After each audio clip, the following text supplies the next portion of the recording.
This is Babis Ananiastopoulos. Her daughter, his wife, murdered just a few weeks before. But now police say that he was the murderer who nearly concealed his crime. I mean, how can a human being do what she did to my son? Stab him in the eyeballs when he's awake. Guilty of murder in the first degree. Madam Foreperson, by which theory or theories? Beyond ordinary homes, loving families, and promising careers lurks a darkness few can comprehend.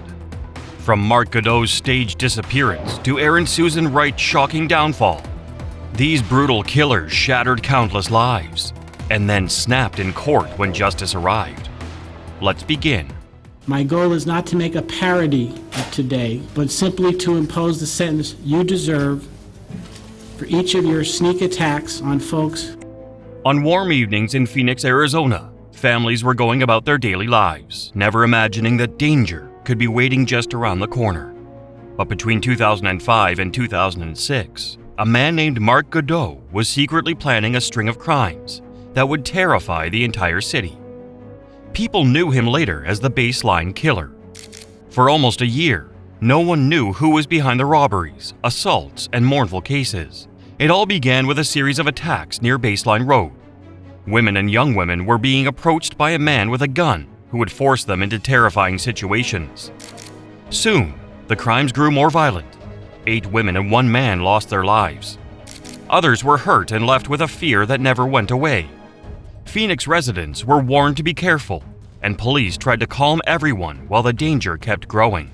My clients are very disappointed in terms of what the judge ruling was yesterday. They're having, some difficulty getting their minds around the concept that the crime lab did not have a legal duty.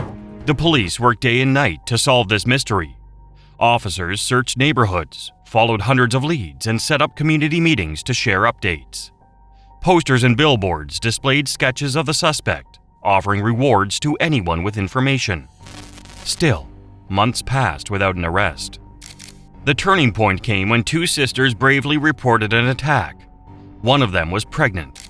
They shared every detail they could remember. DNA evidence from this assault finally led investigators to Mark Goudeau, who was already on parole for a past crime. See just how weak the evidence against Mr. Goudeau actually is. He wore disguises, hats, glasses. On September 4th, 2006, officers arrested Goudeau. They searched his home and found disguises, a toy gun, and other items that connected him to the Baseline Killer crimes. In court, the evidence piled up. Ballistic tests showed the same gun had been used in several killings. Survivors identified Goudeau as the man who attacked them. No one could truly explain why Goudeau committed so many terrible acts. Prosecutors believed he acted out of pure brutality and control, without caring about the pain he caused. Unlike some criminals who steal for money, Goudeau's crimes seemed to be driven by a need to harm and frighten people. It should be sentenced to death, to death, to death. Well, Mark Goudeau himself didn't move, showing no emotion. He shook his attorney's hand. In 2011, after a long trial, Mark Goudeau was convicted of 67 crimes, including 9 killings, many assaults, and robberies. He was sentenced to death 9 times and given over 1,600 years in prison for everything else he did. However, he remained emotionless. Even after his convictions, he continued to claim he was innocent. Families of the victims were relieved to see justice done, but knew nothing could bring their loved ones back. The community that had lived in fear for so long finally felt safer. Today, Goudeau remains on death row, and his story reminds everyone of how much harm one person can cause, and how strong communities and survivors can be when they come together to seek the truth. Our next case exposes a superstar whose fame couldn't hide a downfall. With the firearm in his hand. Before he fired the gun, he was like, "What's up now?" And he started firing shots. He said to me, "Did I see that?" And I said, "No." He said, "I hit 1 in the head and 1 in the chest." Aaron Hernandez was once a rising star in the NFL. Born in 1989 in Connecticut, he was a talented football player who played for the Florida Gators in college, and then for the New England Patriots. Everyone thought he was on the path to greatness, but behind the fame and glory, a darker story was unfolding. Despite his success on the field, Hernandez struggled with many personal problems. Growing up, he faced a tough childhood, dealing with family troubles, mistreatment, and trauma. As he grew older, he also had issues with substance use and anger. These struggles began to affect his life off the field in dangerous ways. Defendant leads them through the house, telling them to be quiet.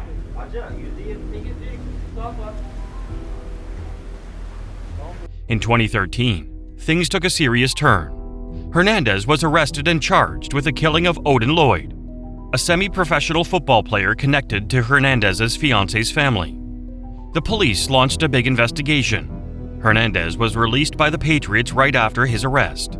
While waiting for trial, he faced other charges as well, but was only convicted for Lloyd's murder. Indicate that there was some encounter between the defendant and the victims in this case? Doesn't that almost knock out of the park all this nonsense about whether or not this could have happened in 9 minutes? The trial showed the shocking side of Hernandez's life. The evidence convinced the jury of his guilt. In 2015, he was sentenced to life in prison without the chance of parole. This ended his promising football career and marked a sad fall from fame. The motive behind the killing seemed tied to jealousy and fear. Lloyd was dating Hernandez's fiance's sister, and tensions grew. Hernandez's troubled past and struggles with emotions may have also played a role in the tragedy. Guilty of murder in the first degree. Madam Foreperson, by which theory or theories? In 2017, 5 days after being found not guilty of another double homicide case, Hernandez was found dead in his prison cell. Later, doctors diagnosed him with a brain condition called chronic traumatic encephalopathy, or CTE, caused by repeated head injuries in football. Some believe this condition may have affected his behavior. It's heartbreaking to see a life filled with so much promise end in such tragedy. His story reminds us to look more closely at mental health and the challenges that can hide beneath the surface. Even those who seem to have everything, fame, talent, and money, can face profound personal struggles. Our next case is a pure nightmare, a serious betrayal that changed lives forever. At this point, you don't at all think that Amy's cheating on you. No. You confronted her, you put it to bed. Yes. In Delaware County, Iowa, a mournful story unfolded on a quiet farm. It was a place where the Mullis family lived and worked together every day. But in 2018, that life was shattered when Amy Mullis was found dead in the barn. Her husband, Todd Mullis, would soon be accused of something unthinkable, ending her life with a corn rake. From the very start, the case stirred intense emotions and suspicions. Prosecutors claimed Todd had attacked Amy because she was having an affair. They said he struck her again and again with the sharp tool out of anger and betrayal, but Todd insisted it was a terrible accident, not an intentional act. Investigators looked closely at the evidence on the farm and the couple's relationship. Amy had wounds that experts said looked like multiple strikes. The prosecutors built a case around jealousy and rage, but Todd's defense team argued that the investigation was rushed and biased. Over time, it became clear there were questions about how the case was handled. One big concern was that the lead prosecutor was close friends with Amy. Even though he admitted this, he did not step away from the case. In 2020, Todd Mullis was convicted of first-degree murder and sentenced to life in prison. The courtroom was filled with emotion as the verdict was read. Some felt justice had been served. Others were left wondering if all the facts had truly been heard. Todd himself said that, "I was faithful and a loving husband, and I never did that." According to prosecutors, Todd's motive was anger over Amy's affair. They claimed he could not handle the betrayal and decided to end her life rather than face a divorce. However, Todd said he had no reason to hurt his wife and that her death was a sorrowful farm accident. Never talk to Amy about how she met this person that she had an affair with. She either met at the hospital or at a boating event. Years later, Todd's new lawyers filed for post-conviction relief. They argued his original attorneys had not done their job. They said no experts were consulted, no private investigator was hired, and important evidence was overlooked. Even Todd's lawyer admitted in a deposition that he refused to consider the possibility of an accident. Now, the state has 30 days to respond. A judge will review the new evidence and decide if a new trial should happen or if the case will stand as it is. For the Mullis family, the story is far from over. While some believe Todd is guilty, others see a father fighting for a second chance to clear his name. It is a case filled with heartbreak, unanswered questions, and the hope that the truth will finally come to light. Our next case is pure evil, a man who staged his wife's disappearance to hide a brutal crime. The two most important people in my life are missing right now. In 2001, the town of Grand Junction, Colorado woke up to a mystery that would haunt everyone for years. A family that looked perfect from the outside, a loving couple and their sweet little girl, was about to become the center of a heartbreaking story. This is the case of Michael Blagg, the man who claimed he came home to a bloody bed and a missing family, and spent years insisting he was innocent. Michael Blagg said November 13, 2001 started like any other day.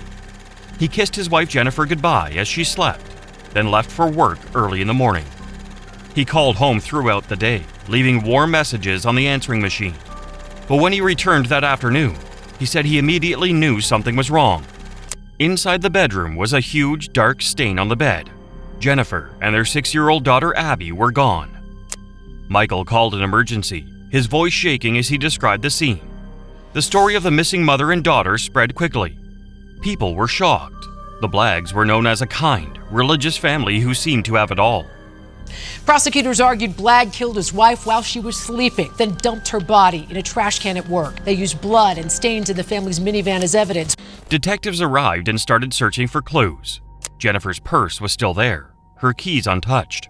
There was no sign of forced entry, no evidence of a struggle anywhere else in the house. The only other trace of blood was found in the family's minivan. As investigators kept looking, they realized the crime scene did not make sense. There were valuables left in plain sight, like Jennifer's jewelry. Detectives started to wonder if Michael was telling them the whole truth. 7 months later, the mystery took a mournful turn. A worker at the county landfill was moving garbage from Michael's workplace when something unexpected appeared. Wrapped inside a red and black plastic tent was Jennifer's body. She had been shot in the head. Her daughter Abby was still missing. For many people, this discovery pointed to one person, the man who claimed he had no idea what happened, Michael Blagg.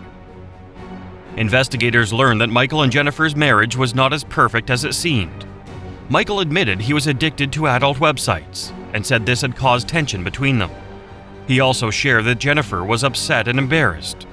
Police believed this secret was part of the motive. Even more unsettling was Michael's attempt to take his life months after the disappearance. He left behind a note claiming he was innocent, but many felt it was a sign of guilt. And Michael Blagg guilty of first-degree murder. Count 2. We, the jury, find the defendant, Michael Blagg, guilty of theft, victim, United Services Automobile Association. In 2004, Michael Blagg stood trial for the death of his wife. He did not testify in his defense. The jury found him guilty of killing Jennifer Blagg and sentenced him to life in prison. However, he showed no remorse for his actions. He always denied harming his family. Years later, in 2014, he was granted a new trial after a juror was found to have lied about being a victim of household chaos. In the second trial, prosecutors again argued that Michael staged the crime scene to look like an abduction. In the end, the jury reached the same conclusion. Michael Blagg was found guilty once more and remained in prison. Abby's body has never been found. The case left Grand Junction with a deep scar. Friends and neighbors could not believe the friendly man they knew could be capable of such a terrible act. Jennifer's mother, who once stood by Michael's side, was left with endless questions and heartbreak. This story is a reminder that even the most perfect-looking families can hide dark secrets, and that the truth can sometimes take years to uncover. Our next case tells the story of a wife whose fear ended in a brutal tragedy. I mean, how can a human being do what she did to my son? Stab him in the eyeballs when he's awake. On a calm day in Houston, Texas, a young mother named Susan Wright shattered the illusion of a peaceful life with a crime so shocking, it stunned everyone who knew her. In January 2003, Susan Wright was living with her husband Jeff and their 2 young children. Outwardly, they looked like a normal family, but behind closed doors, Susan claimed their marriage was filled with fear. She said Jeff was often violent and controlling. On January 13, 2003, Susan restrained Jeff at home. In a shocking turn of events, he lost his life, and she buried his body in the backyard. To cover up what had happened, she repainted the bedroom and tried to clean the area. The very next day, she filed a report accusing Jeff of mistreatment and requested a restraining order. But within days, her story began to unravel. On January 18th, Susan invited her lawyer to her home. Tearfully, she confessed to killing her husband. The lawyer immediately told the district attorney's office. When investigators searched the yard, they found Jeff Wright's body buried in a shallow grave. I personally did not find her credible. There was too many holes in her story. For me, the biggest factor was the ligatures. Susan was arrested and charged with murder. At her trial, prosecutors argued that she had planned the attack to collect a $200,000 life insurance policy. They even brought the couple's actual bed into the courtroom to show how she tied Jeff down.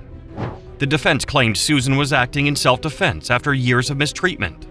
Susan testified that she was terrified Jeff would break free and kill her. While Susan said she feared for her life, prosecutors insisted she was driven by money.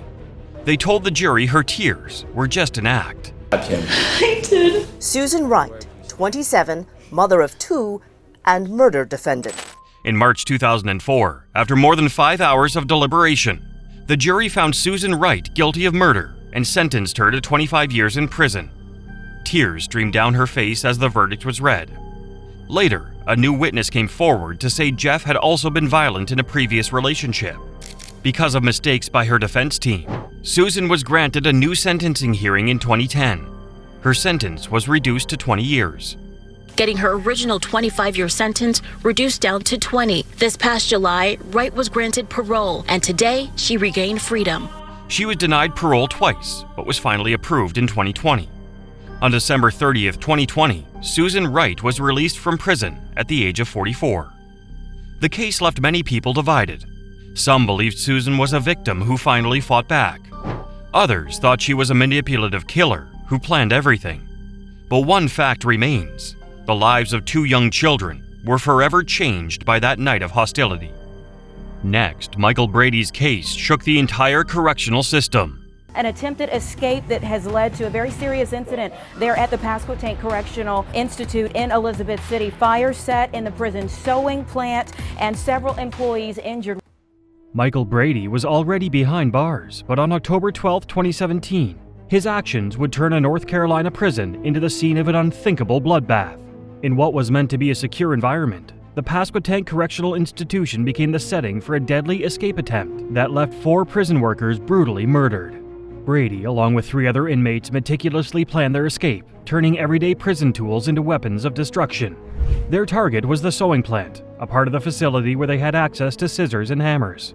Under the guise of working, the inmates ambushed unsuspecting staff, overpowering and attacking them with cold precision. Among the victims were Veronica Darden, a corrections officer and training specialist, and Justin Smith, a guard dedicated to keeping order. 2 civilian employees, Wendy Shannon and Jeffrey Howe, were also viciously attacked. Their lives brutally ended by inmates they trusted to follow the rules. It shows some of the inmates starting fires and attacking corrections officers. Today, prosecutors will have crime scene investigators on the stand talking about the scene and the items they processed. The attempted breakout was as chaotic as it was violent. Using the tools from the sewing plant, Brady and his co-conspirators assaulted anyone in their path, leaving a trail of devastation. Alarms blared across the facility, but the violence escalated. Their plan involved stealing a truck from inside the prison grounds to smash through the gates. However, the sheer number of staff who intervened managed to prevent their escape. Though the inmates were recaptured within the prison walls, the damage had already been done. Bloodied uniforms and the destruction left in the sewing plant painted a grim picture of their brutality. Witness testimonies revealed that Brady played a leading role, showing no hesitation in his violent actions. They stashed hammers and scissors that would be used to kill 4 prison employees and injure several others. The evidence against Brady was overwhelming. Michael Brady faced the consequences of his actions in a high-profile trial that captivated public attention. Prosecutors described him as a man with no regard for human life, driven by his own selfish desires. Despite his defense team's attempts to argue for a life sentence, citing systemic issues within the prison system, the jury was unmoved. Brady was sentenced to death for his role in the killings, a rare punishment in North Carolina, but one that the victims' families felt was deserved. The sentencing brought some semblance of justice, but it couldn't bring back the lives lost in the attack. When I went to open her airway, my fingers literally went into her. In the courtroom, the victims' families sat together, united in grief. Heart-wrenching impact statements described the lives lost, Veronica's dedication to her job, Justin's dreams of advancing his career, and the light Wendy and Jeffrey brought to those around them. Family members also held a vigil honoring the lives lost that day. Brady, however, showed no remorse during the trial. He sat emotionless, his cold stare unnerving those in attendance. Even as his death sentence was read aloud, he maintained the same icy demeanor, a chilling reflection of the man responsible for so much pain. My mama did everything she could to help you, and then you just do this to her? No, I can't kill them because I don't want to be in jail. For the families, his lack of remorse was a bitter reminder of the tragedy they endured. Michael Brady's actions revealed the shocking dangers lurking within the walls of a prison. But our next case takes us far beyond those barriers. Those two girls got attacked by him. Yeah, I got attacked by him. He saved them. When I came up, so I just got the knife out of his hand because I figured he could still jump around. What began as a regular outing on a summer evening in Ponte Verde, Florida, turned into a nightmare on June 3, 2023. Madison Shemitz, an 18-year-old high school senior, was enjoying dinner with her mother and a friend when she encountered someone she had hoped to leave behind forever, her ex-boyfriend, Spencer Pearson. Madison had ended her relationship with Spencer months earlier after recognizing troubling signs of control and possessiveness. But Spencer couldn't accept the breakup.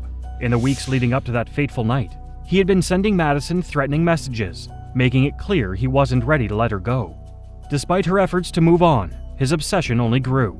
When Madison saw Spencer enter the restaurant that evening, her unease was immediate. She and her group decided to leave to avoid any confrontation, but Spencer followed them to the parking lot.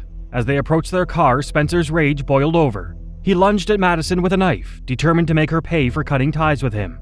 The parking lot turned into a chaotic and horrifying scene. Spencer stabbed Madison 14 times, targeting her back, chest, and legs. Her mother, Jackie Roach, stepped in to shield her daughter, but Spencer turned his blade on her too, stabbing her multiple times in the leg. Screams pierced the air as bystanders rushed to help, trying to wrestle the knife away from Spencer. That man who attacked the two women has now pleaded guilty to trying to kill his ex-girlfriend and her mother and wounding a bystander who came to their aid. Amid the chaos, Spencer turned the weapon on himself, stabbing his own neck in a shocking attempt to end his life. Bleeding heavily, he collapsed near Madison and Jackie. First responders arrived to find the parking lot drenched in blood, the aftermath of Spencer's violent outburst. Madison and her mother were rushed to the hospital in critical condition, but against all odds, they both survived the brutal attack. Spencer, too, survived his self-inflicted wounds and was immediately taken into custody. June 3rd of 2023, the events that unfolded on that afternoon were horrific. During his trial, prosecutors painted a picture of a man consumed by jealousy and control, someone who believed Madison's independence was an insult to his dominance. The jury deliberated briefly before returning with a life sentence without parole, ensuring Spencer would never harm another person again. You were sentenced to serve the remainder of your life in prison. The teenager who was stabbed, Madison Shemitz, is still recovering and she is currently paralyzed. The courtroom was filled with tension as Madison, her body scarred from the attack, faced Spencer during sentencing. Her resilience was evident as she recounted the fear and pain he had inflicted on her and her family. Jackie, still recovering from her injuries, spoke of the strength it took to protect her daughter in the face of unimaginable danger. I'm here to express my sincerest apology to Madison, Ms. Berger, Mr. Armstrong. Spencer sat stoic as the verdict was read, showing no emotion for the devastation he had caused. His lack of remorse was a chilling reminder of the kind of person capable of such an attack. For Madison and her family, the sentencing brought a sense of justice, but the scars, both physical and emotional, would remain forever. Spencer Pearson's violent obsession nearly destroyed an entire family, but our next case takes us to a small community shattered by another kind of horror. She's not back yet? You mind if we take a look in her bedroom? Has she ever disappeared before?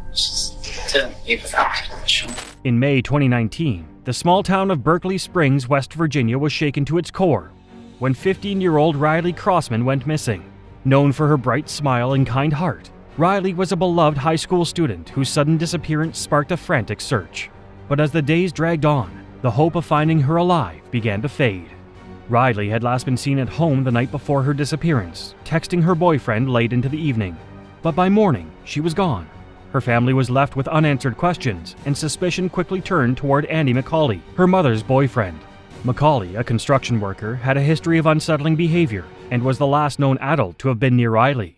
While initially cooperative with police, McCauley's shifting alibis and nervous demeanor raised red flags. Blood evidence found in his truck added to the mounting suspicion, but McCauley continued to deny any involvement. Police say they believe they have found the remains of a missing 15-year-old girl. Riley Crossman was missing for more than a week until the remains were discovered in a remote area near Martinsburg. After a week of relentless searching, authorities made a heartbreaking discovery.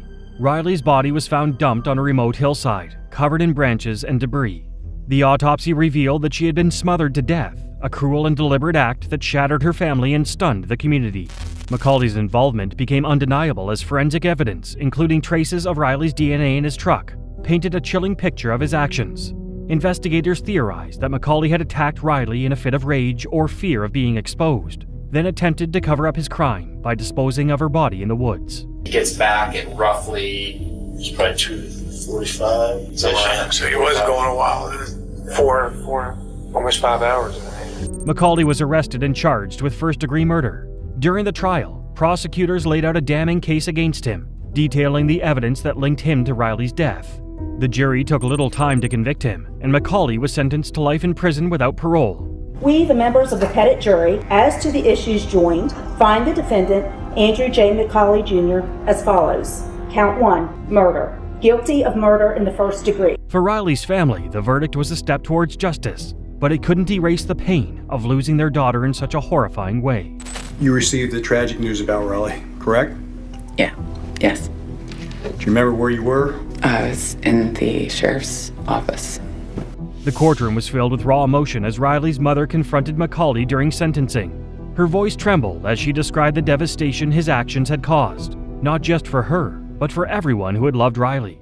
Many in attendance wept openly, their grief palpable.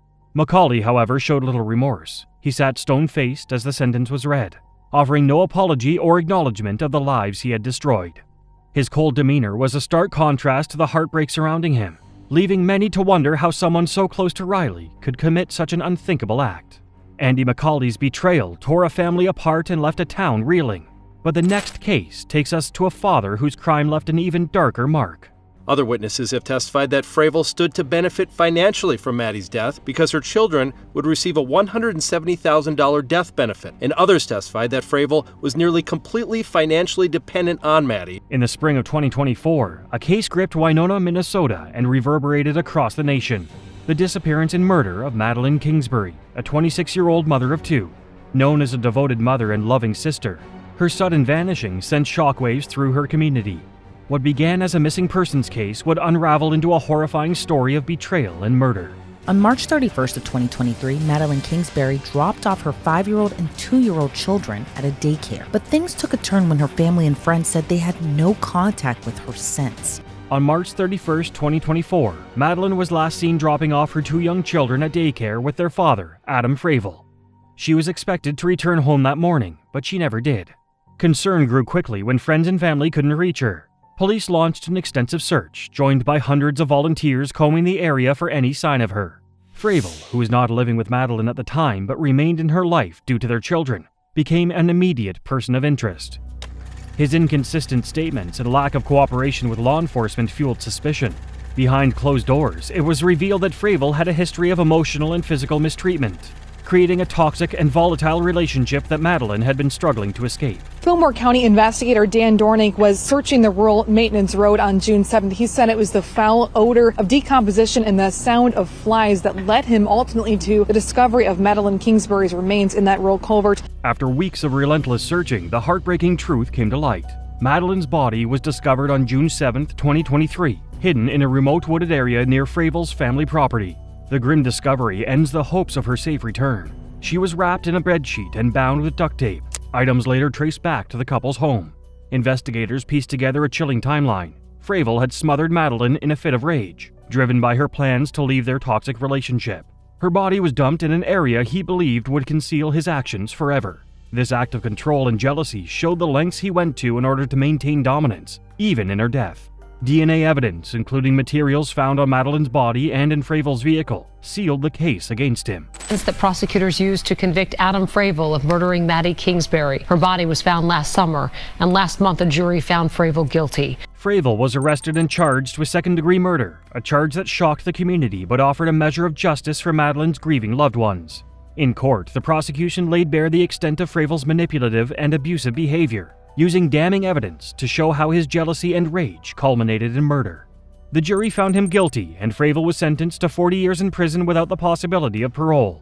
While the sentence couldn't bring Madeleine back, it ensured that he would never harm another person again. I've been there to hear my 6-year-old niece say that Mommy was too young to die. And how can I tell you what it was like to try to have a semblance of a goodbye? The courtroom was filled with tears and anger as Madeleine's family delivered their impact statements. Her sister, voice shaking, described how the murder had stolen a loving mother and a vibrant soul from their lives. Madeleine's parents, visibly devastated, spoke of their unending grief and the hole left in their hearts. Adam Fravel did briefly speak to the court. I never caused harm to Maddie, and I am innocent. Thank you. Fravel, in stark contrast, remained stone-faced during the proceedings. His cold demeanor, even as the weight of his actions was laid bare, enraged those in attendance. The lack of remorse was a bitter reminder of his cruelty, leaving the courtroom in a state of sorrow and disbelief. Adam Fravel's actions tore apart a family and left a community grieving. But the next case reveals the lengths one man went to cover his tracks. New details tonight in the arrest of a man accused of killing the mother of his children. That arrest warrant for Bercy Armstrong Jr. State's investigators found a gun and bloody clothes buried in the yard of the home. In July 2022, Jacksonville, Florida was rocked by a horrific crime. Tashika Young, a beloved former radio personality and pregnant with her first child, was found murdered in her apartment. The shocking discovery sent waves of grief through her community, leaving friends, family, and fans in disbelief. The man responsible? Her boyfriend, Bercy Armstrong, whose actions would soon be revealed as cold, calculated, and horrifying. Tashika was a voice many recognized on the airwaves, known for her vibrant personality and engaging presence. But behind closed doors, her relationship with Armstrong was anything but harmonious. Friends described their bond as volatile, filled with tension and arguments that only escalated as Tashika prepared to welcome their child. On the night of her murder, neighbors reported hearing a heated argument coming from Tashika's apartment. Hours later, when she failed to show up for an appointment, a concerned friend found her lifeless body. The scene was gruesome. Tashika had been strangled, and the brutality of the act made it clear this was no accident. Her unborn child, too, had been cruelly robbed of a chance at life. Investigators quickly zeroed in on Bercy Armstrong. In the days following the murder, his behavior raised suspicions. He denied any involvement, yet his story didn't align with the evidence. Surveillance footage showed Armstrong entering and leaving the apartment during the estimated time of the crime. Even more damning was the discovery of his fingerprints at the scene, and the murder weapon, a ligature bearing traces of his DNA. The trial revealed chilling details of Armstrong's actions. Prosecutors painted a picture of a man who couldn't handle the pressures of impending fatherhood and took his frustrations out in the most violent way possible. After weeks of testimony, the jury returned its verdict, guilty on all counts, including 2 counts of first-degree murder for Tashika and her unborn child. Armstrong was sentenced to life in prison without the possibility of parole, ensuring he would never walk free again. I tragically lost my child on July 23rd, 2022, and now I raise my 2 grandchildren as my own. In the courtroom, Tashika's family and friends wept openly, mourning the loss of a daughter, a sister, and a friend whose life was cut short by senseless violence. Her mother described the profound loss of her baby girl and the grandchild she would never hold. Friends recounted Tashika's dreams of motherhood, now stolen forever. And my neighbors. There's no love in it. Okay, we're going to do this in order. I don't want to hear anything from the gallery. To God be the glory, because you need God. Okay? Armstrong sat emotionless as the verdict was read, his lack of remorse a chilling reminder of his cold-blooded nature. For those in attendance, the sentence marked the end of a grueling journey for justice, but the scars left behind would never fully heal.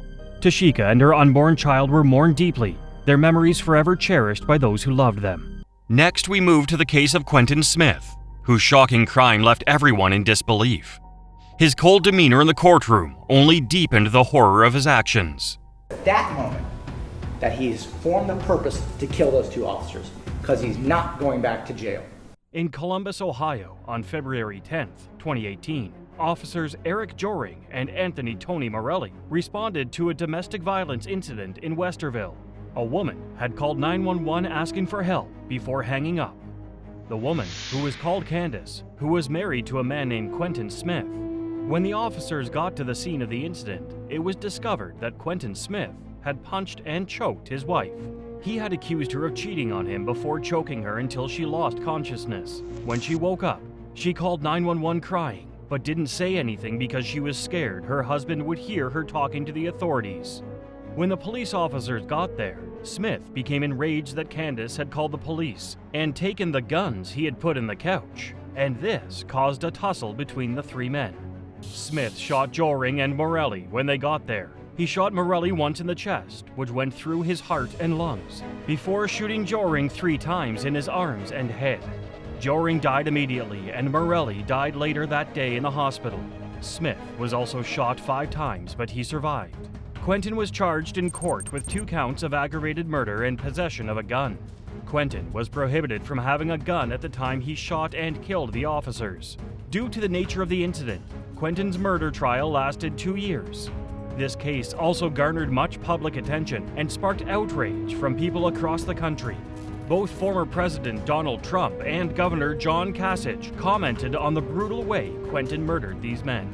During the trial, one of the witnesses and a fellow police officer, Timothy Ray, looked visibly distraught and was struggling not to break down. As I was going past the first department, another shot went off. Another police officer who was a witness at the crime scene, Stacy Pentecost, could not control her tears as she gave her testimony to the court. Officer Morelli was laying on the floor, holding himself up by his elbow. It was an emotional time for many of the people present in court. The families of Morelli and Joring were also allowed to give victim impact statements. This case became the first one where the families of the victim were allowed to give impact statements during the trial of a capital offense. The prosecutor and the defending lawyer fought hard in court to lay their cases and arguments before the judge and the jury. It all came down to those 2 parties because they were the only ones who could control the outcome of the case. We, the jury, being deadlocked and unable to agree on whether the aggravating circumstances outweigh the mitigating factors beyond a reasonable doubt, hereby unanimously return the following life sentence on count 1. Quentin showed no emotion whatsoever as the jury read his sentence to him.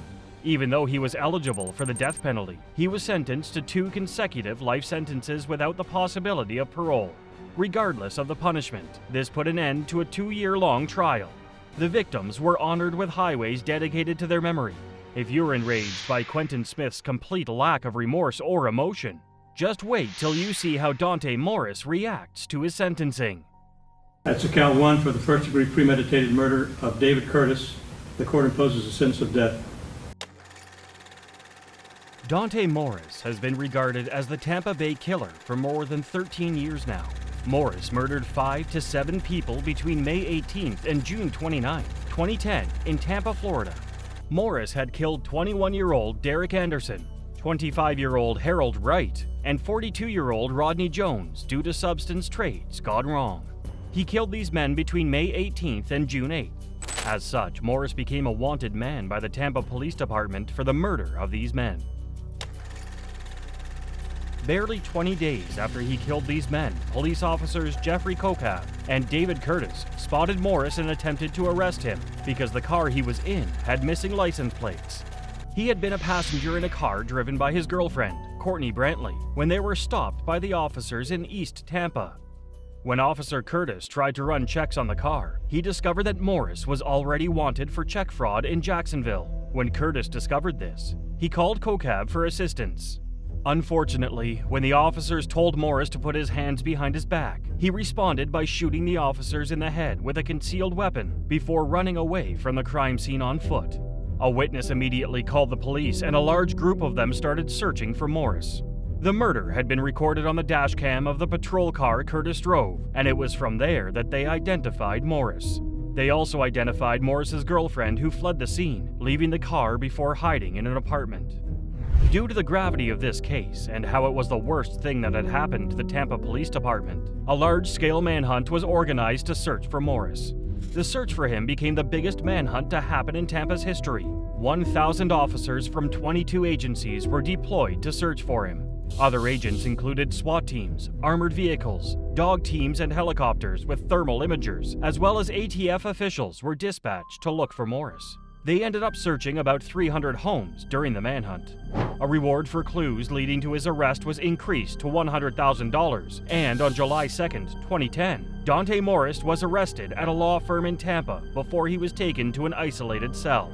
This case garnered huge media attention after the manhunt was broadcast. Morris was charged to court for a host of offenses. He was charged with 4 counts of aggravated murder, resistance to arrest, attempted armed robbery, escape, car theft, drug possession, and dangerous bodily harm.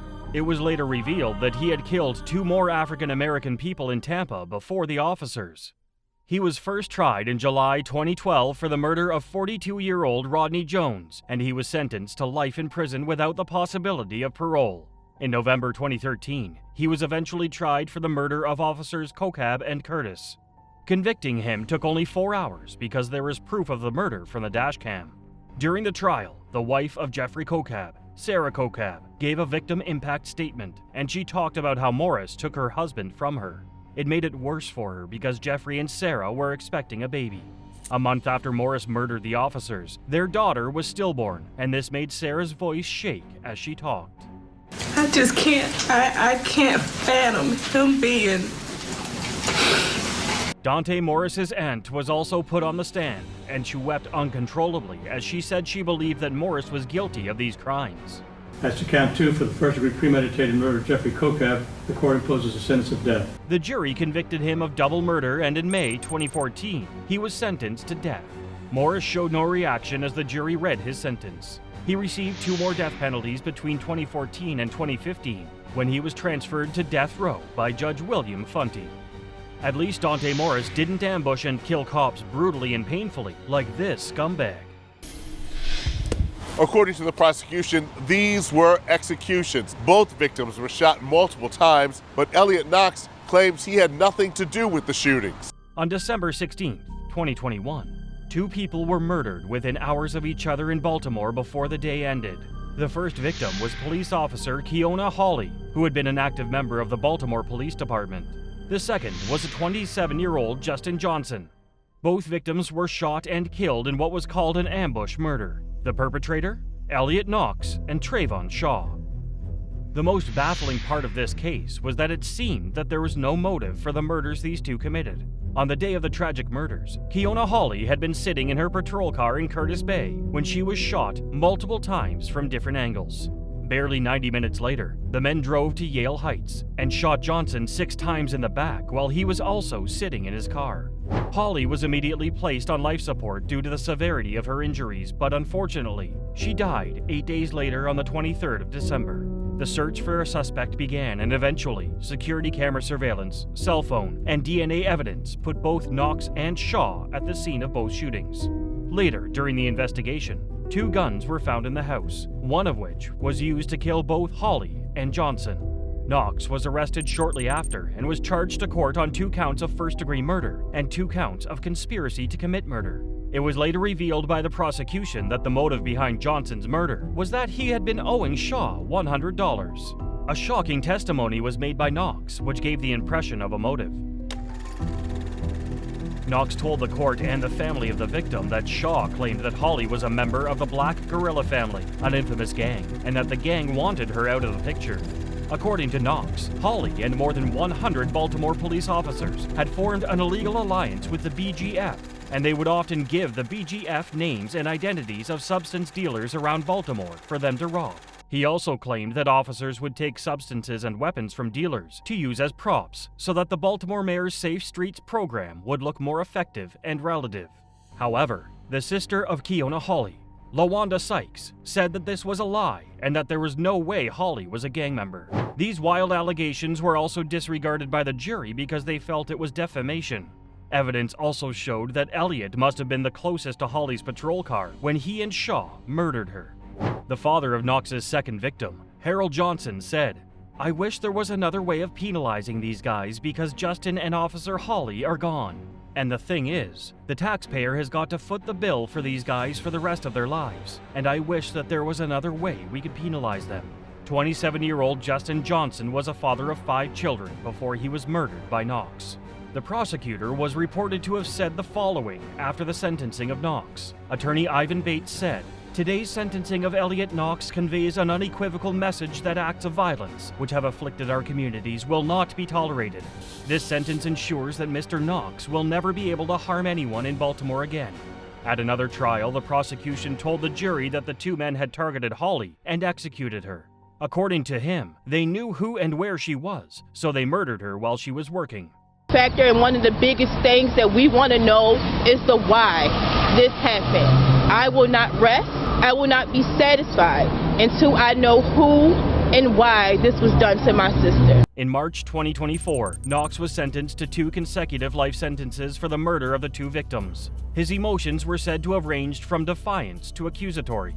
He reportedly kept trying to avoid taking the blame and kept trying to justify his actions. He told the court, with the help of his lawyer, that he had only been an accessory because Shaw had told him to hide the guns. This didn't stop the jury from sentencing him to life in prison without the possibility of parole. Well, after we killed this police officer, let's go across town and take someone's son. No one wakes up in the morning and thinks those things. Someone sent them to do it. After the sentencing, the sister of Officer Holly said they still needed to know the reason behind her sister's murder. She insisted that she would not rest until she knew who ordered her death and why.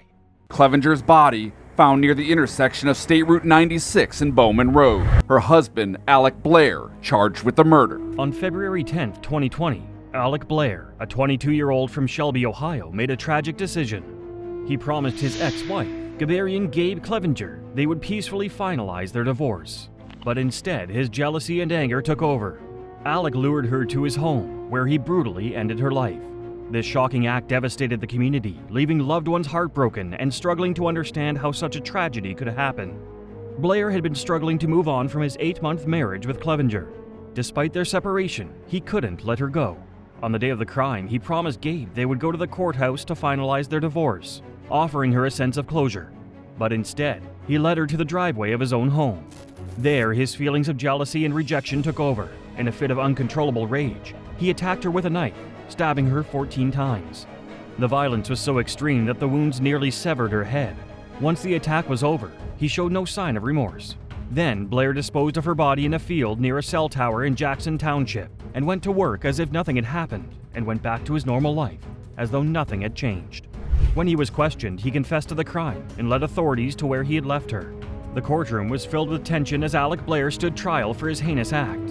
In October 2020, he pleaded guilty to multiple charges, including aggravated murder, kidnapping, and tampering with evidence. His chilling confession and lack of remorse were highlighted during the trial.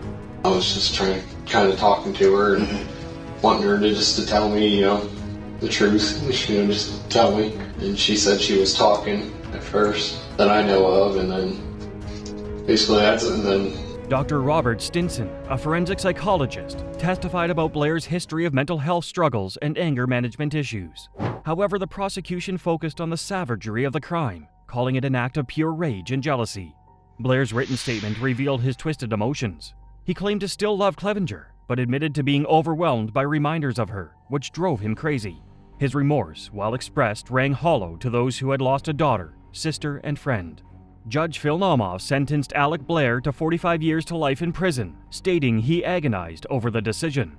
Blair would not be eligible for parole until 2064, at the age of 67. The judge acknowledged Blair's young age and remorse, but emphasized the brutality of the crime.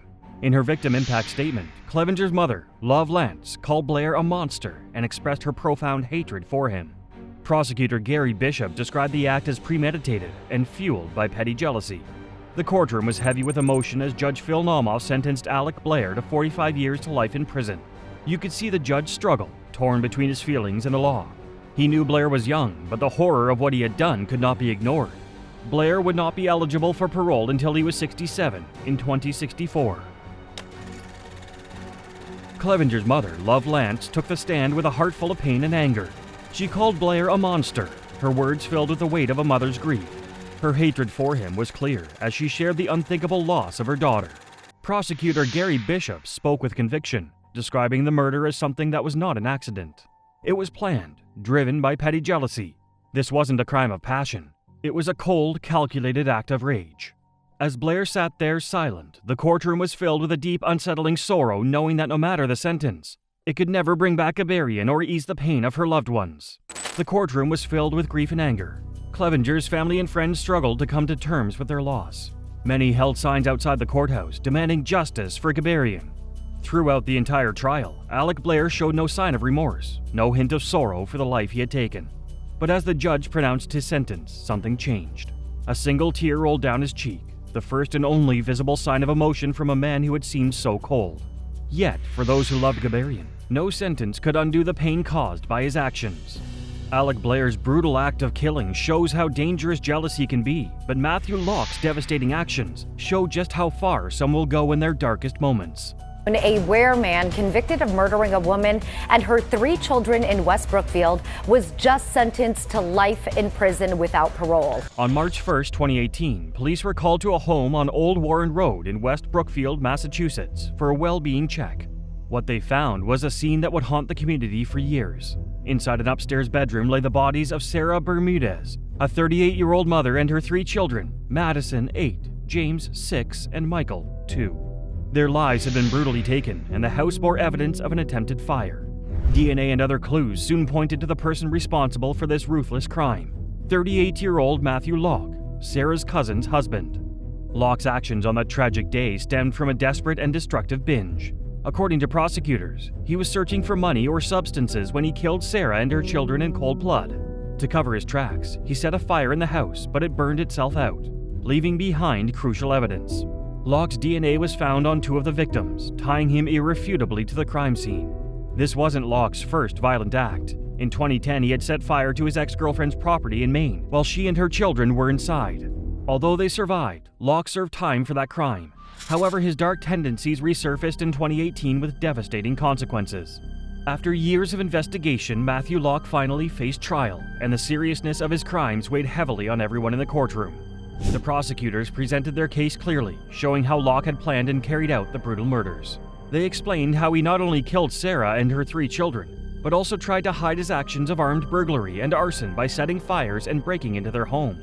A little more than a month ago, Locke was found guilty of killing his cousin's wife, 38-year-old Sarah Bermudez, and her 3 children. The jury listened carefully and made their decision, guilty on all charges, including first-degree murder, burglary, and arson.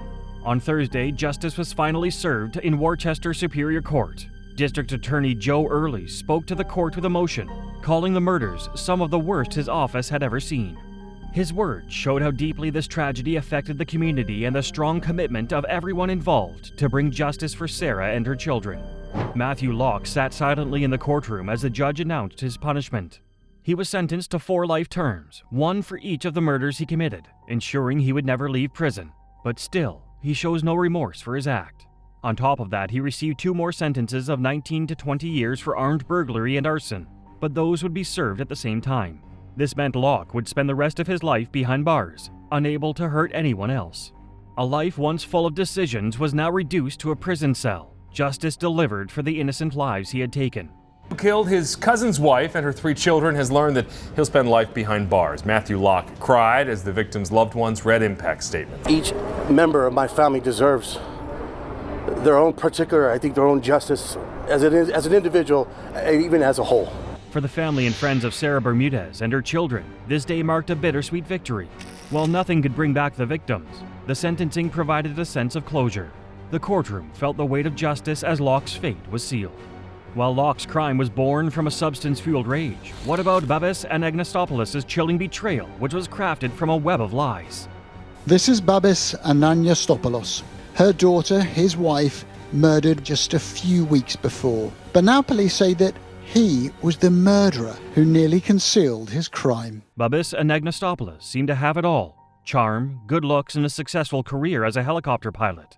But on May 11, 2021, his life took a shocking turn. His wife, Caroline Crouch, was found dead in their Athens home, and Babis initially claimed that armed robbers had killed her. As the investigation unfolded, cracks in his story began to appear. Digital evidence and inconsistencies in his timeline led to a confession. Babis admitted to murdering Caroline in a fit of anger, unraveling the life he had carefully constructed, leaving a trail of heartbreak and betrayal in his wake. On May 11, 2021, Caroline Crouch, a British Greek woman, was found dead in her home in Glyconera, Athens. Her husband, Babis, initially claimed that a gang of robbers had broken into their home, killed the family dog, and murdered Caroline. He even pretended to be a victim, bound and gagged by the supposed thieves. Τι κατάφερες και πήρες τηλέφωνο? Όταν συνειδητοποίησα ότι η γυναίκα σου δεν βρίσκεται σε ζωή. Όταν με έλυσαν οι αστυνομοί. Όταν ήρθαν οι αστυνόμοι μέσα και με έλυσαν και έβγαλαν από το κεφάλι μου τα δεσμά. His account seemed believable, but over the next few weeks, investigators started to notice discrepancies. No evidence of a break-in, no fingerprints or DNA from any thieves, and suspicious details about his own devices began to raise questions. As the investigation into Caroline Crouch's death progressed, investigators began to notice unsettling discrepancies in Babis and Agnostopoulos' story. Digital evidence from the couple's devices painted a different picture than the one he had described. Surveillance footage revealed that the timeline he had given, claiming that robbers had broken in at 4:30 a.m., was false. The evidence showed that their memory card from the security camera had been removed hours earlier, and Caroline's biometric watch indicated her heart stopped beating at 4:11 a.m. Additionally, data from Babis' mobile phone revealed activity during the time he claimed to have been tied up and unable to move. With mounting pressure from the investigators, Babis eventually cracked and confessed. He admitted that the so-called robbery was a fabrication designed to cover up the truth. The real motive was a troubled marriage marked by constant arguments. In a fit of anger, Babis murdered Caroline, ending her life in cold blood. In a tense and dramatic trial, Babis and Agnostopoulos was found guilty of premeditated murder for the death of his wife, Caroline Crouch, as well as animal mistreatment for killing the family dog. The court heard how Babis had meticulously staged a robbery to cover up the crime, playing the role of a grieving husband and father, even as he falsely blamed foreign thieves for the murder. However, investigators uncovered discrepancies in his story, leading to his confession after a thorough examination of digital evidence. In the end, the jury sentenced Babis to life in prison for Caroline's murder, along with an additional 10 years for killing the dog and misleading authorities. He was also ordered to pay a fine of €21,000.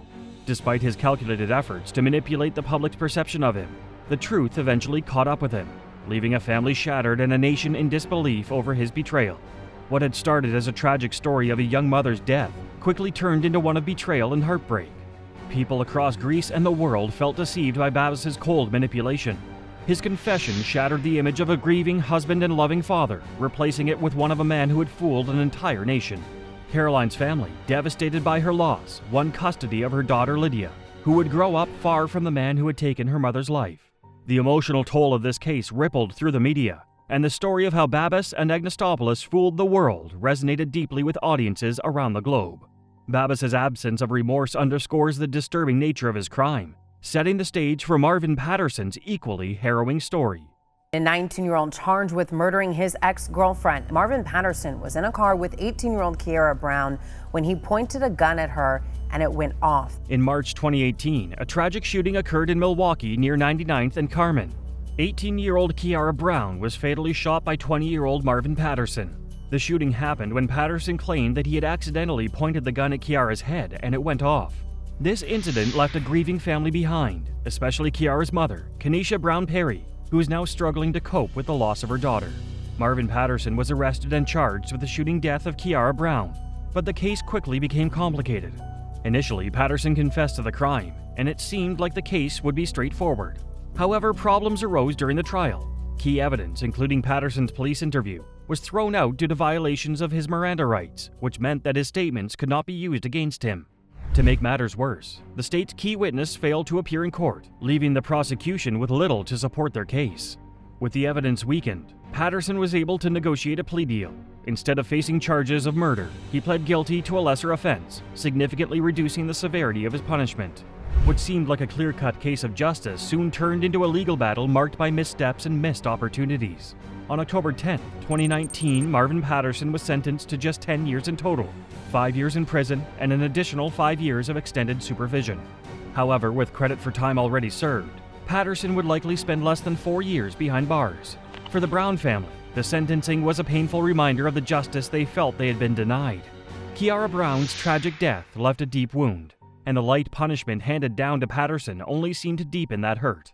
The family struggled to understand how someone who had taken their loved one's life could face such a brief sentence.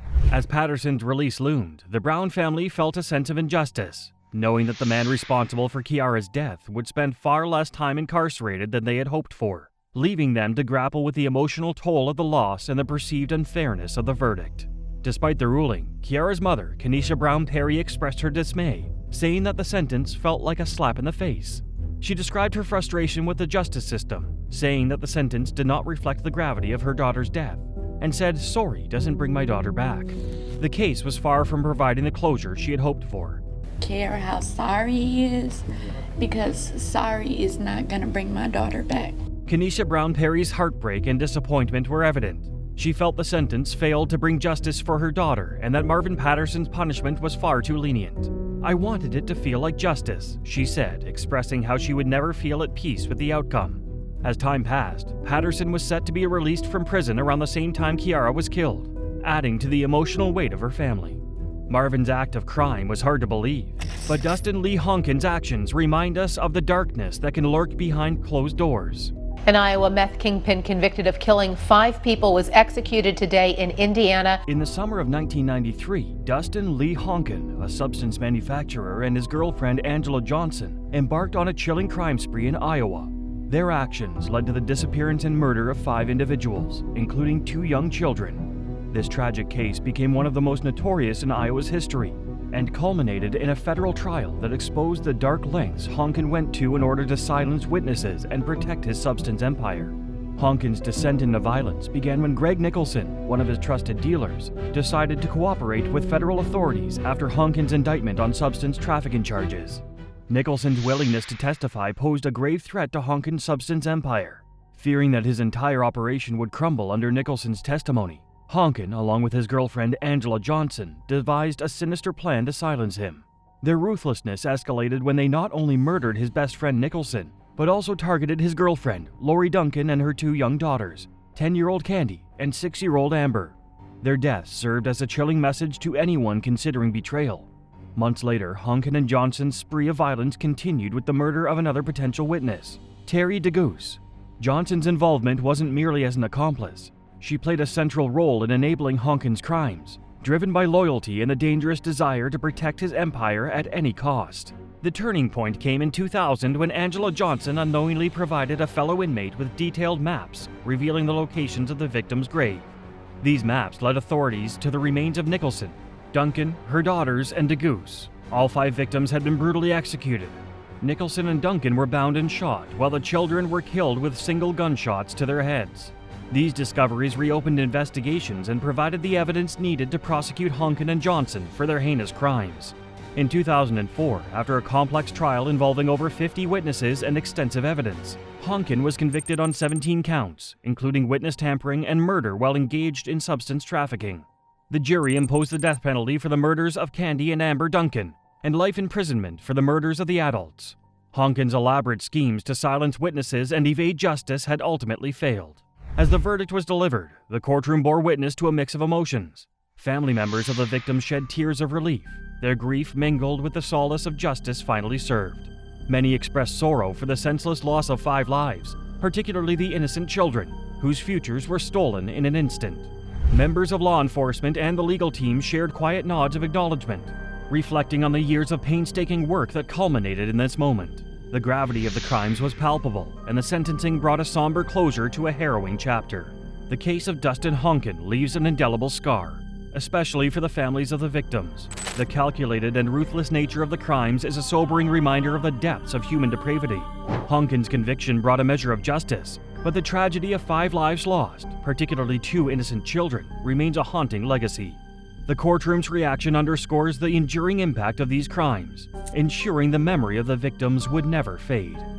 Next, we turn to the tragic case of Andre Rebello, whose actions left a family shattered and a community reeling. Cheers! In 2020, Andre Rebello was a 24-year-old cryptocurrency trader living with his then partner, popular model and social media. In 2020, Andre Rebello, a prominent cryptocurrency investor, found himself at the center of a murder case that captivated the media and the public. It all began when the body of Andre's mother was discovered at her home in Bicton, Perth, Australia. The circumstances surrounding her death raised numerous questions, and Andre found himself facing multiple charges, including murder. 4 fraud charges, which related to instances where he tried to recover the insurance money, including forging his mother's last will and testament. During the trial, which took place in November 2024, the prosecution presented a compelling argument suggesting that Andre's motive for the murder was not as innocent as he had claimed. They alleged that the real reason he was at his mother's house on April 25, 2020, several hours before her body was found, was to carry out a sinister deed.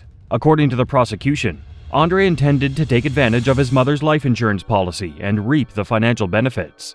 To support this claim, the prosecution presented evidence that Andre had led an expensive lifestyle, which required him to keep up appearances on social media. They argued that Andre's need for financial backing led him to commit the heinous crime. Andre, for his part, admitted to fraud charges related to his efforts to claim insurance, but vehemently denied the charge of murder. Andre claimed that he and his mother were discussing life insurance on the morning she was tragically killed. According to Andre, this conversation was merely a hypothetical scenario, and there was no intention to defraud anyone. As the trial progressed, the courtroom was witness to a clash of narratives and conflicting evidence. The prosecution painted a picture of a cunning and calculating son who murdered his own mother to secure his financial future. On the other hand, Andre's defense team argued that their client was innocent and was simply in the wrong place at the wrong time. Instagram star and model Gracie Piscopo broke his silence after being accused of his partner mother. Andre Rebello was. However, the prosecutor argued that the case was not as simple as it appeared. According to the prosecution, the sole motive for Andre's visit to his mother's home on April 25th was to take her life. They presented evidence to back up this claim, including testimony from Grace Piscopo, a social media influencer who had been in a relationship with Andre in 2020 when he was arrested. Was detained after his mother was found in a Perth house in 2020. Watch the video above. Detectives talk about Andre Rebello's. But before Grace took the witness stand, the prosecution presented crucial evidence in the form of cell phone records from Andre's phone. These records show that Grace attempted to contact Andre over 10 times between 11:10 a.m. and 11:35 a.m., sending several texts and begging him to answer his phone. The prosecution alleged that this was the time when Andre killed his mother. However, Grace testified that Andre typically left his phone on silent, which frustrated her when she couldn't reach him. Cryptocurrency trader living with his then partner, popular model and social media influencer Grace Piscopo, and their 18-month-old child. During cross-examination, Grace rejected the prosecutor's allegation that she was trying to protect Andre. She maintained that she had reached out to him because she genuinely cared about his well-being. However, the prosecution argued that her desperate attempts to reach Andre backed up her claims that he was involved in his mother's murder. Andre's fate hangs in the balance as the trial winds to a close. The reaction to Rebello's situation has been a mix of shock and disbelief. Many are struggling to understand how someone who seemingly has it all could be involved in such a heinous crime. To the public, the mere fact that a person with so much going for them could allegedly commit such a heinous act has left many questioning the very nature of humanity. Media coverage of the case has also played a role in shaping the public's perception of Andre Rebello, as the constant coverage of the investigation contributed to the dissemination of information and fueled the public's curiosity. This constant exposure has created a strong emotional response as people try to make sense of the situation. Andre Rebello's alleged murder of his mother shocked Australia. However, Nathaniel Huey Jr.'s case is nothing short of heinous, one that will leave you questioning the depths of human depravity. It started here on this Romeoville block September 17th, 2023 as a wellness check. Alberto Rolone, Zoraida Bartolome, their 2 boys, ages 7 and 9, lived in the home. In September 2023, a tragic incident unfolded. Nathaniel Huey Jr., a 26-year-old individual, lost his life in a car crash during a high-speed police chase. What made this pursuit even more tragic was the fact that Huey Jr. was the prime suspect in a triple murder that had shaken the community. The victims, Zoraida Bartolome, Alberto Roland, and their 2 sons, Adriel and Diego, along with their 2 dogs, were all senselessly killed. In the aftermath of these heinous crimes, loved ones of the victims set up a GoFundMe page to express their grief and pay tribute to the lost souls. A well-being check, but they were all dead. Zoraida Bartolome, Alberto Rolone, and their 2 young sons, Adriel and Diego. Zoraida and Alberto were described as hardworking people who dedicated their lives to providing for their families. Their sons, Adriel and Diego, were described as the sweetest and most innocent angels who could hug anyone's worries away. The page expressed that the world would be much darker without these four. Palomo and her fiancé, Nathaniel Huey Jr. Police say to extinguish a love affair between Huey and the married Bartolome. According to these crime records obtained tonight by the I-Team, once Nathaniel Huey Jr. was identified as the prime suspect in the murders, the police issued an alert to nearby agencies, warning their fellow officers that Huey Jr. had extensive firearm training. This information further intensified the search for Huey Jr., as authorities recognized the potential threat he posed. It looked like she was being held against her will. A new report from Romeoville police obtained by NBC5 News paints a much different picture. So who was Ermelinda Palomo, and why was that Romeoville family of... Several days later, in Catoosa, police spotted Nathaniel Huey Jr. driving a car and attempted to pull him over. However, Nathaniel Huey Jr. sped off instead of stopping, leading to a chase on Interstate 44. During the chase, Nathaniel lost control of his vehicle and crashed. The car caught fire, engulfing it in flames. Armed and dangerous murder suspect. Out of where? Illinois, I think. An Oklahoma officer on scene tries to piece together who they were. She's the missing person, endangered. He's the murderer. Officers who were present at the scene of the crash reported that they had heard 2 gunshots before the incident. Upon approaching the vehicle, they discovered a woman inside. The woman, identified as Ermelinda Palomo, sustained a gunshot wound. Emergency personnel rushed Ermelinda to the hospital, but she succumbed to her injuries upon arrival. Suspect. Another isn't so sure. It looked like she was being held against her will. A new report from Romeoville police obtained by NBC5 News paints a much different picture. Inside the burning car, police found Nathaniel Huey Jr., also dead from a gunshot wound. According to Ermelinda's family, Ermelinda was Nathaniel Huey Jr.'s fiancée. She was also a mother of 5 and had 5 grandchildren. The family stated that Ermelinda had made strange statements that made it seem as though she would never return home the last time they had seen her. But an investigation revealed a year of manipulation and deceit. Police say Palomo was aware of the affair Nathaniel was having with Zoraida. They say investigators analyzed iCloud backup records. Initially, the police couldn't wrap their heads around why Nathaniel Huey Jr. would have committed such a heinous crime. Why would a seemingly normal man decide to commit such a horrific crime? But as time passed, a shocking revelation that would change everything came to light. And found Palomo created multiple fake online profiles and phone numbers to communicate with Huey. He thought he was talking to members of a Mexican cartel that had ties to Palomo. In October 2024, a report surfaced that Nathaniel Huey Jr. had been having an affair with his coworker, Zoraida. When his fiancée, Ermelinda, found out, she took matters into her own hands.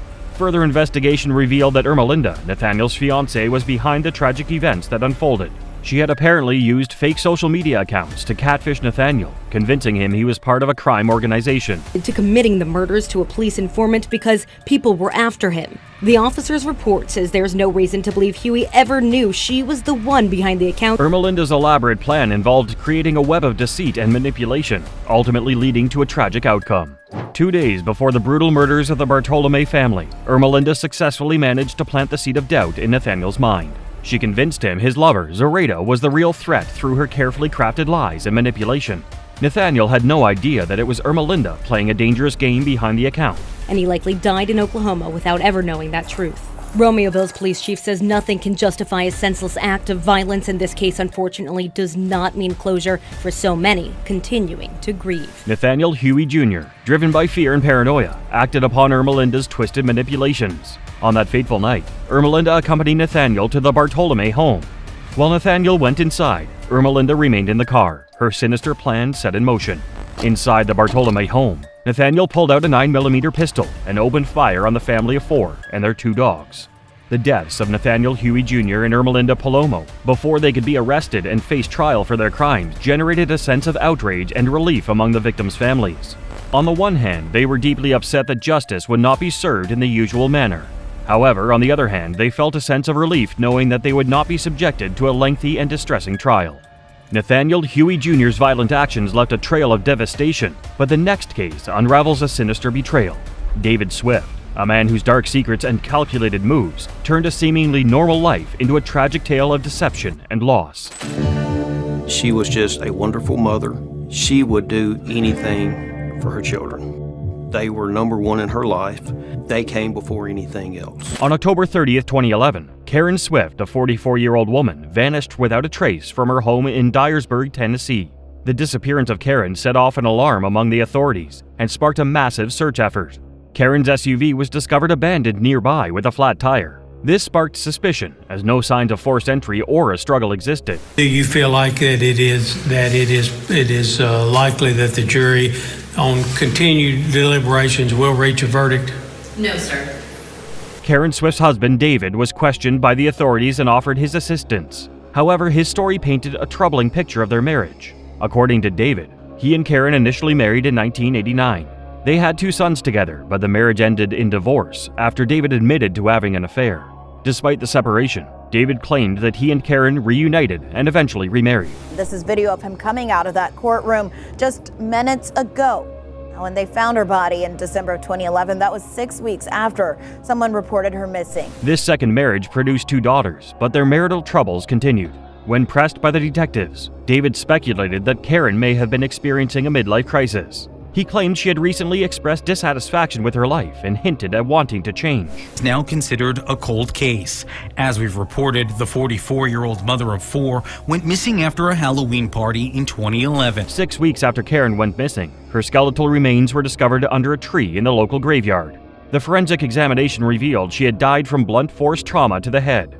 Karen's manner of death was ruled a homicide, triggering a desperate search for answers. Now, talking to people off camera, they've remained quiet, wanting to keep Karen Swift's memory alive. Now, despite this new information in this autopsy report, many people say this is a tragic story. The detectives focused their attention on Karen's husband, David Swift.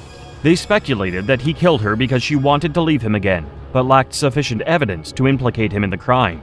Despite conducting extensive searches and interviewing potential witnesses, no forensic evidence or witness statements directly linked David to Karen's murder. To this day, it's unclear if she was sexually assaulted.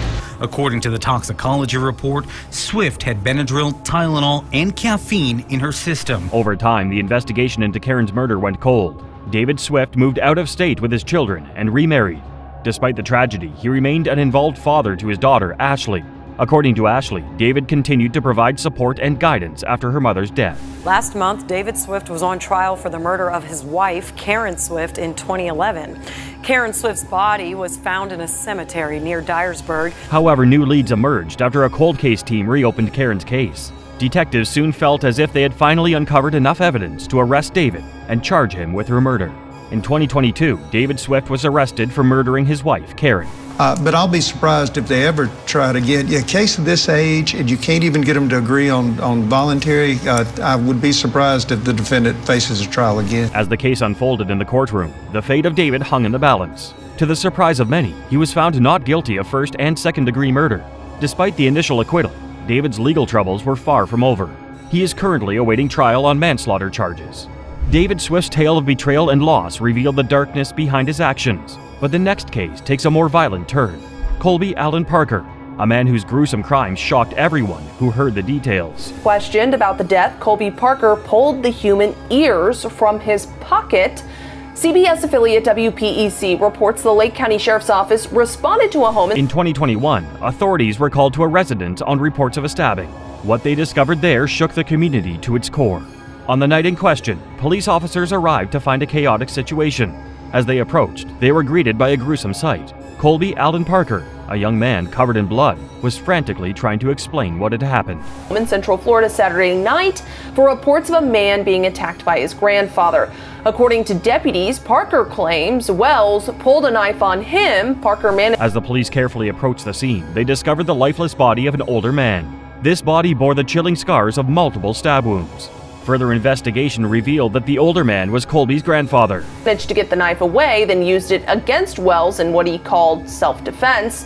Investigators say Parker admitted to cutting his grandfather multiple times. While officers were examining the grandfather, another officer approached Colby for questioning. According to Colby, the tragic events that unfolded that night started when his grandfather attempted to hurt him. However, Colby managed to seize control of the situation and fatally stabbed his grandfather in the heart.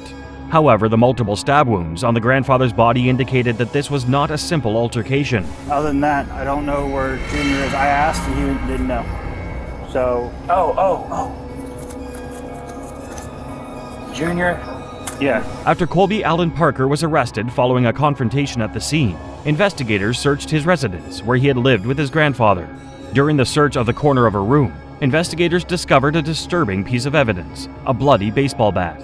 Just a few feet away, they found a butcher's knife. The blade was smeared with blood, still dripping onto the cold floor. Where's Junior? Ronnie Jr. right here. Ronnie, okay, what is that? Those are ears. Further investigation led the police to charge Colby with second-degree murder and assaulting an officer. The severity of the charges further highlighted the severity of his actions. More details will be revealed as the case unfolds, shedding light on the chilling events in Colby's home. Colby Allen Parker's gruesome crime was horrifying, but the next case unveils a chilling story of rage and devastation. James Collar, a man whose uncontrollable anger led to a catastrophic act of violence against his own family. All-American family by friends and neighbors in Weatherford, Texas, a quiet bedroom community of Fort Worth. They were something else in their little town. James Collar, his wife Karen, and their 3 children, Emily, Lauren, and Sean, lived a seemingly happy life in Weatherford, Texas. Those around them described the Collars as the perfect family. They enjoyed spending time together, creating memories that would last a lifetime. Of 2 beautiful teenage daughters, Emily and Lauren, and a toddler named Sean. Emily was the firstborn, and she... As the summer of 2008 approached, James was presented with an exciting opportunity. He was offered a job in the state of Missouri. James couldn't resist the chance to advance his career, so he made the difficult decision to leave Texas behind. The Kaler family was living the dream. But Lynn says that although Craig and Karen appeared to be still in love after more than 20 years of marriage... As James prepared to embark on a new life in Missouri, Karen approached him with a confession. She revealed that she had developed a romantic interest in a female coworker. To James's surprise, Karen requested a sexual relationship with her coworker. James allegedly consented to this arrangement, unaware of the consequences that lie ahead. Met and fallen for at the gym where they both worked. My theory is Karen was so beaten down for so long. James believed that Karen's affair with her coworker would end by the time he relocated to Missouri. However, his hopes were shattered when he realized that the affair persisted. This betrayal deepened when James attended a New Year's Eve party in Texas, where he witnessed firsthand the blatant flirting between Karen and her coworker. The sight humiliated him, leaving him hurt and angry. Are said to have become so inseparable that Karen told Craig about their affair. And her husband reportedly not only approved of it, but actually encouraged Karen to continue seeing Sonny.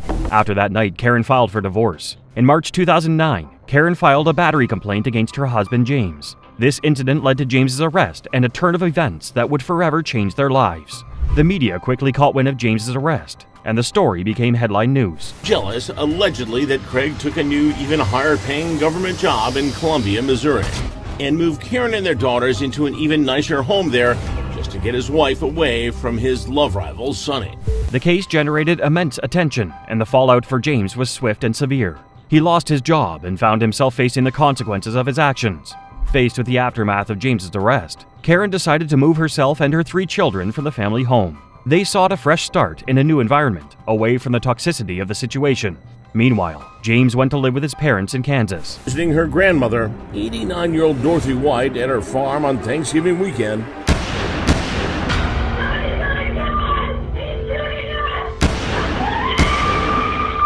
During this time, James made it his mission to win Karen back. He worked tirelessly to repair the damage he had done, but to no avail. Frustrated and desperate, James decided to take drastic measures to humiliate Karen in public. He embarked on a campaign to destroy her public image and invade her privacy.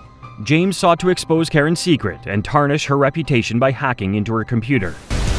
The grandmother calls her emergency alert service, saying a gunman has just burst into her home, firing at anything that moved. On November 29, 2009, Karen, Emily, Lauren, and Sean made the fateful decision to visit Karen's grandmother, Dorothy White, at her house in Burlingame, Kansas. At around the same time, James Collar, armed with a deadly weapon, drove from Meridian to Burlingame. His destination? Dorothy White's home.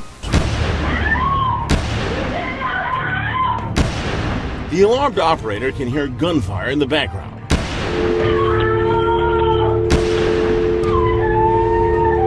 James entered Dorothy's house at 6 p.m. Karen was in the kitchen with her son, Sean.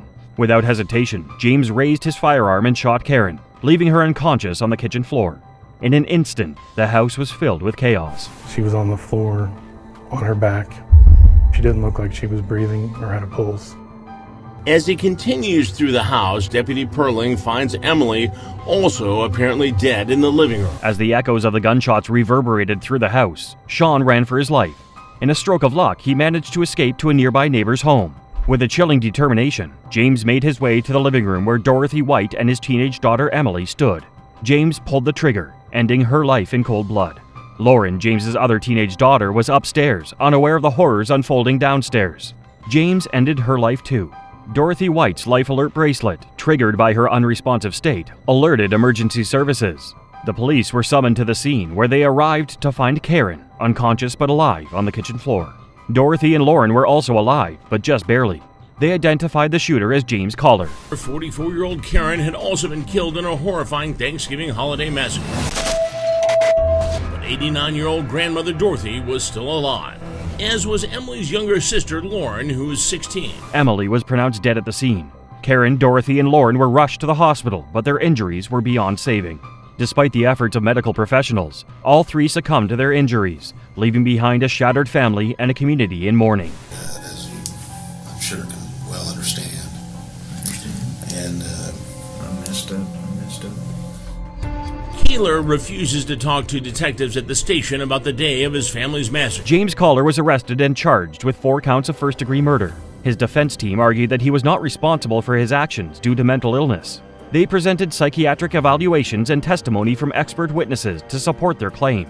The defense argued that James was suffering from severe depression, anxiety, and bipolar disorder, which impaired his judgment and led him to commit the crime. The prosecution, on the other hand, presented a strong case against James Collar. They argued that Collar planned and premeditated the murders, motivated by anger and revenge. Ultimately, the jury sided with the prosecution. The judge sentenced him to death. His legal team has filed multiple appeals, seeking to have his sentence commuted or overturned. However, he remains on death row. Next, we move to the case of Gabe Watson, whose actions sparked outrage and disbelief. I also told her that if she had any doubts about this, she didn't have to do it. Do you, Gabe and Tina? And she told me, she said, Dad, this is going to be a good day. This is what I want. We'll find you as husband and wife. Christina Tina Thomas began dating David Gabriel Gabe Watson while they were both studying at the University of Alabama, Birmingham in January 2001. Just a short time later, the couple became engaged and tied the knot on October 11, 2003. Around the same time, Tina obtained her diving certificate, while Gabe was already a qualified certified driver with significant experience. In fact, he had already completed an impressive 55 dives by the time he and Tina married.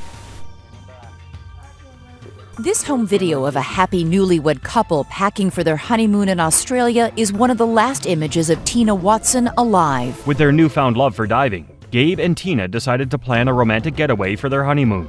Their destination was the Great Barrier Reef in Australia, where they planned a diving adventure of a lifetime. Their dream was to dive into the notorious SS Yongala, a shipwreck that sank in 1911. However, a couple of details posed a challenge. Gabe had limited open ocean diving experience, while Tina had never dived in the ocean or below 9 meters. Prosecutors began the trial this week by showing jurors this photo of Tina lying lifeless on the ocean floor. As shown in this Australian police reenactment video, the prosecution... On October 22, 2004, at 10:30 p.m., Gabe and Tina embarked on a diving excursion at the site of the shipwreck. Tina soon became unconscious and sank to the bottom of the ocean. Gabe claimed he was overwhelmed by the strength of the current and the speed of Tina's descent and unable to hold on to her.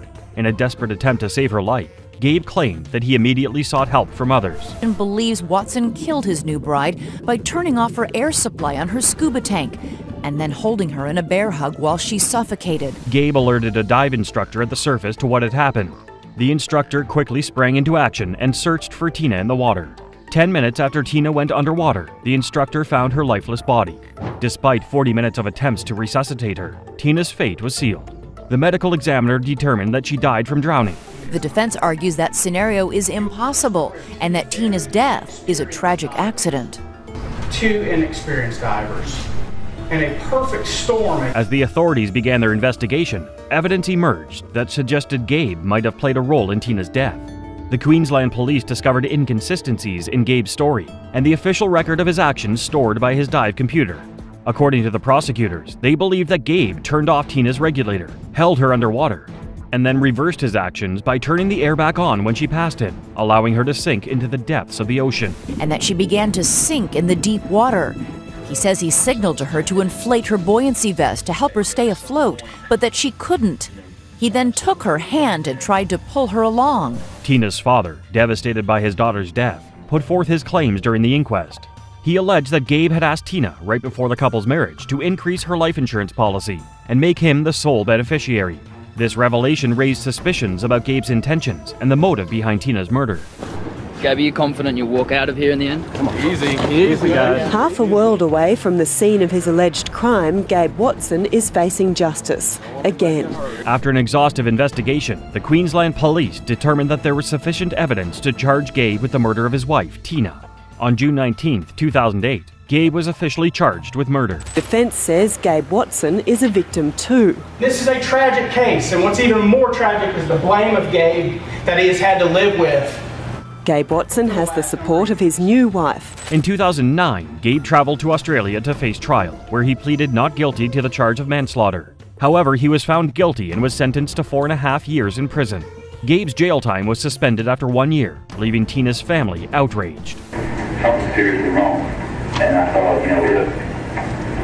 I don't know anything about how to get down there and get her and be up safely. After Gabe finished serving his sentence in Australia, prosecutors in Alabama charged him with murder and kidnapping. They claimed that they had evidence indicating that Gabe had planned to murder Tina while still residing in the United States. However, an Alabama judge ruled that the evidence was inadmissible, leading to Gabe's acquittal on February 23, 2012. Gabe was acquitted without the defense ever presenting their case. Gabe Watson's case of betrayal and tragedy shocked many, but the next story delves even deeper into the darkness of relationships. Elise Matsunaga, a woman whose crime involved a chilling act of violence against her own husband. New docuseries, Elise Matsunaga, Once Upon a Crime, has managed to generate so much buzz. In 2012, the wealthy businessman Marcos Caetano Matsunaga, it was Elise who was responsible. In the years that followed, the slaying of Matsunaga became one of Brazil's most sensationalized and debated cases, particularly Elise's murder trial. In May 2012, Elise returned home from a trip with her aunt to find that she had some bad news awaiting her. While she was away, she hired a private investigator to follow around Marcos, her husband, and gather evidence that he had cheated on her. Unfortunately, her suspicions were confirmed by the investigator's findings. Not only that, but the documentary offers an unprecedented insight into the mind of a convicted killer whose guilt is never in doubt and who looks back on the tragic circumstances. Faced with the reality that her husband had been involved in extramarital affairs, Elise decided to take matters into her own hands. During a dinner at home, she confronted Marcos about his infidelity, igniting a fiery exchange between the two. According to Elise, Marcos told her that he was leaving her and taking their children while also threatening to put her in a psychiatric hospital. For the consequences until this day. Once Upon a Crime's extended interviews with Elise give the series the feeling of a confessional, that the killer is being honest about their crimes. During the argument, Elise reached for one of the couple's hunting guns stored in the house. In a panic, she aimed the weapon at Marcos and pulled the trigger, killing him instantly. Following the shooting, Elise reported her husband missing to local law enforcement. She portrayed herself as a grief-stricken wife, desperately searching for answers. But little did they know Elise was hiding a dark secret. However, not everyone is convinced. The set piece that has ensured Once Upon a Crime turns heads is, of course, the interview with Elise herself. As the investigation progressed, Elise's guilt began to take its toll. Unable to bear the weight of her actions any longer, she confessed to murdering her husband. During Elise's trial, the prosecution alleged that Elise had plotted and executed a murder of passion, fueled by her anger towards Marcos's alleged infidelity, which took place in 2019 during an unsupervised furlough from her prison sentence, a right all Brazilian prisoners have, according to The Independent. However, Elise's defense attorneys presented a different story. They argued that she had acted in self-defense, claiming that Marcos posed a threat to her life. After months of intense legal proceedings, the jury found Elise guilty of acting in self-defense. However, they also determined that her actions had crossed the threshold of the law. The judge sentenced her to 19 years and 1 month in prison. Her argues that the series effectively absolves the killer of blame, and thus, in light of court findings, is fundamentally flawed in its approach. Elise's time behind bars was not without hope. In 2019, her sentence was reduced by another year and 9 months. This reduction in sentence was attributed to her good behavior and progress in rehabilitation. Just 2 years later, her sentence was reduced once again, leaving her with a final sentence of 16 years and 3 months. Despite her confinement, Elise is not completely cut off from the outside world. She has been granted permission to spend 1 week each month outside of prison walls. The actions of these brutal killers left communities shaken and families forever broken. Their outbursts and denials in court only underscored the depth of their cruelty and the high cost of their brutality.